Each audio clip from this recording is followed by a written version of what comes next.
Welcome to the deep dive. We're tearing into a fascinating stack of material today, really aiming to pull out some core knowledge and insights for you. Absolutely. This time, we're diving into the world of software-defined wide area networking, SD-WAN. And specifically, we're looking at it through the lens of some sources related to the Fortinet FCSS SDW 7.4 exam. That's right. So the material we're digging into, it's basically built around exam practice questions, the kind that tests specific features, specific concepts within FortiGate and FortiManager's SD-WAN solution, targeting FortiOS 7.4 and FortiManager 7.4 specifically. Yeah, and it's actually a really useful way to get a sort of structured look at what a vendor thinks is essential knowledge for their platform. Each question, the answer, the explanation, it's like a little package of information on a specific topic. Exactly. And our mission today is to unpack these packages. We want to go beyond just, the Q&A format and really pull out the practical, real-world insights. What do these technical details tell us about how Fortinet's SD-WAN actually works under the hood? And, well, why should you care? Right. We'll try to translate some of that, maybe exam-specific language, into concepts that are easier to grasp, highlighting why these features actually matter when you're designing, managing, or even troubleshooting a network. Okay, great. Let's jump right in then. Maybe a foundational piece for any SD-WAN solution is understanding the health of your network links, right? Okay. How do you actually know if that internet connection or maybe the private circuit is performing well? Well, you need active monitoring for that. And the material highlights how FortiGate typically handles this through something called Performance SLA. Performance SLA, okay.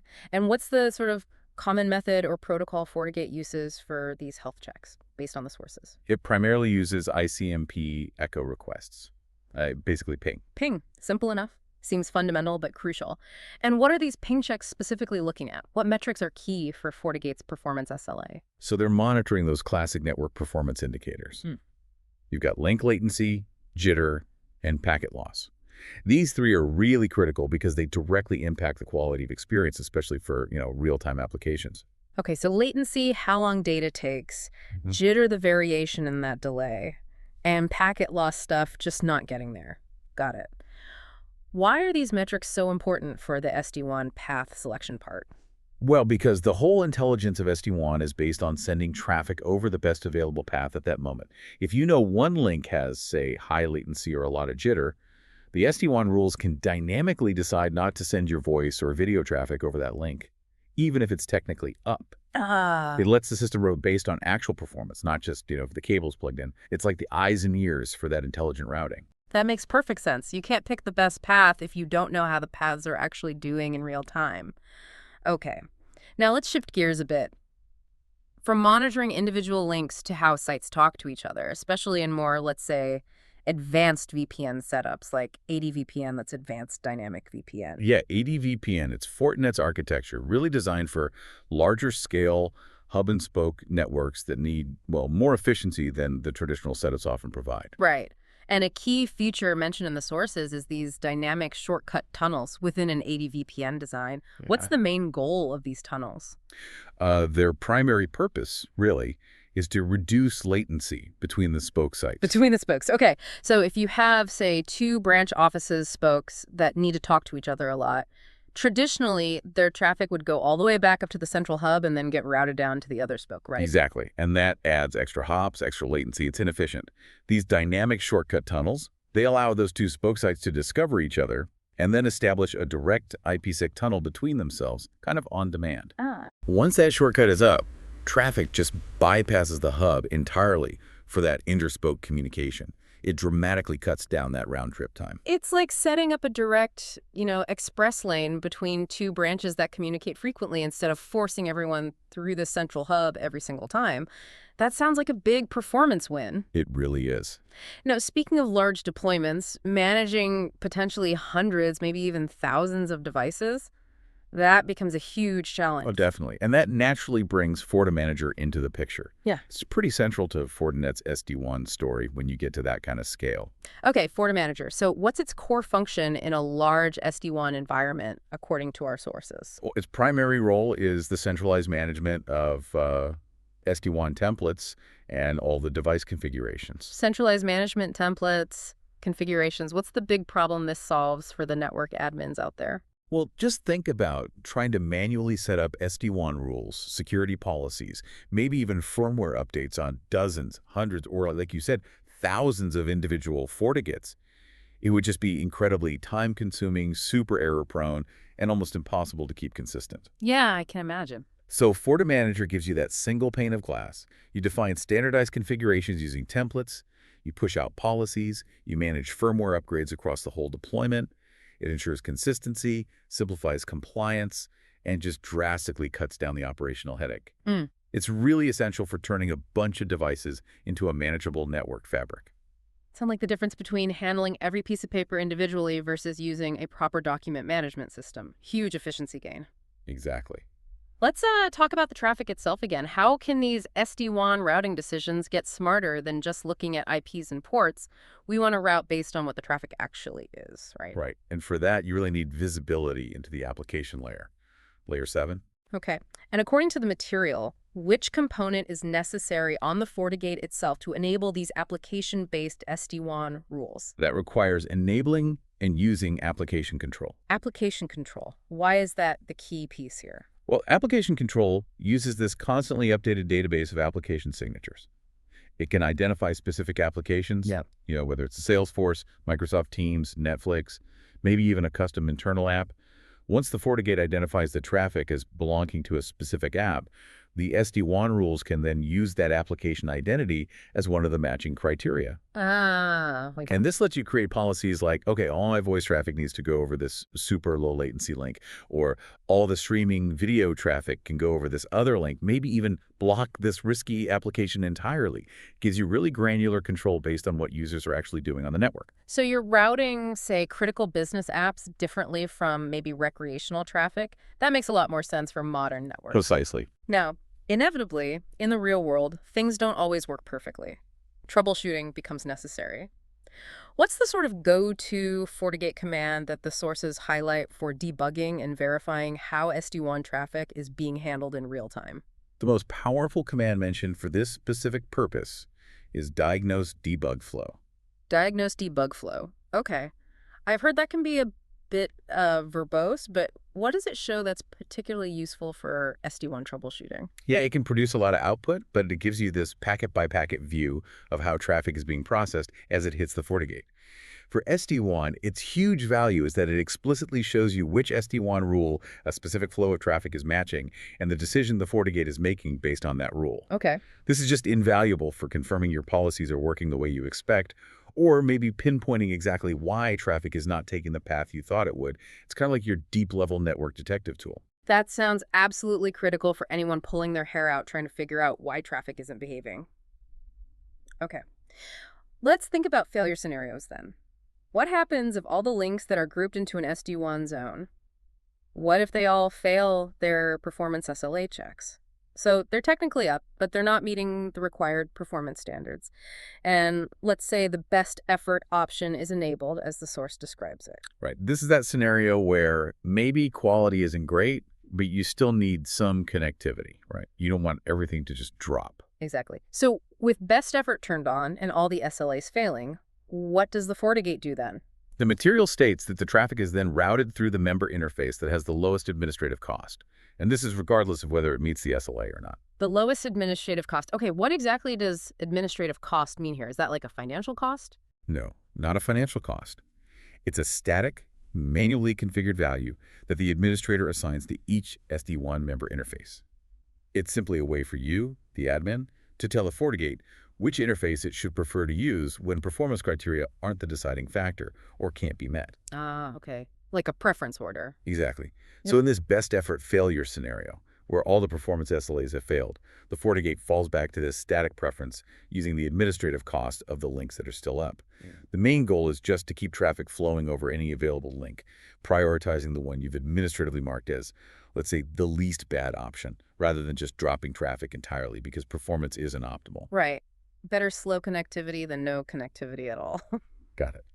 We talked about application-based rules, and you also mentioned URL categories earlier. Can you maybe elaborate a bit on how using URL categories in SD-WAN rules adds another layer of flexibility? Yeah, sure. It's another layer of intelligence. Kind of goes beyond just identifying the application itself. How does that work in practice? Like, what can you do with it? Well, instead of just identifying, say, web browsing traffic generically, URL categories let you classify it further based on the type of website being visited.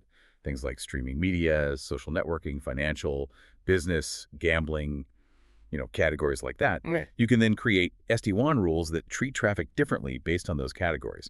So you might decide to send all business-related web traffic over your most reliable primary link, while maybe sending streaming media or social networking over a different, perhaps less expensive internet connection. It lets you build policy based on the content or the nature of the web destination itself.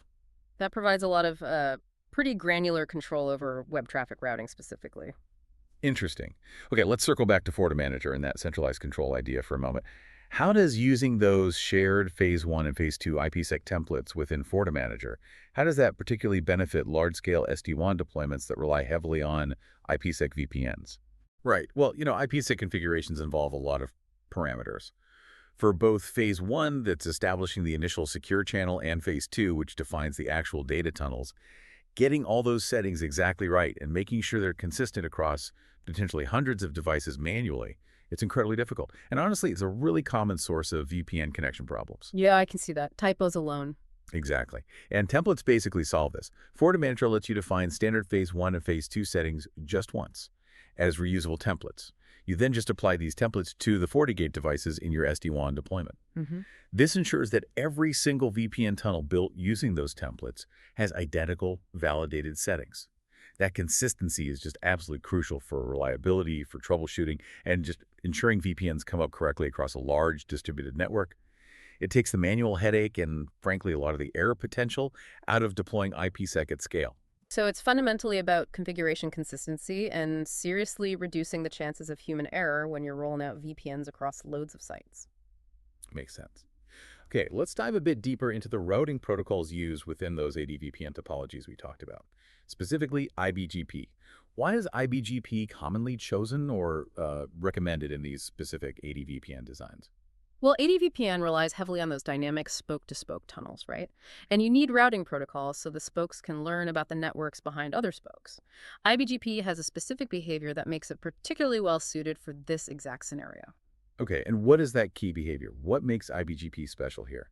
The source material points out that IBGP is used because it preserves the next hop information for those shortcut tunnels. Preserving the next hop information.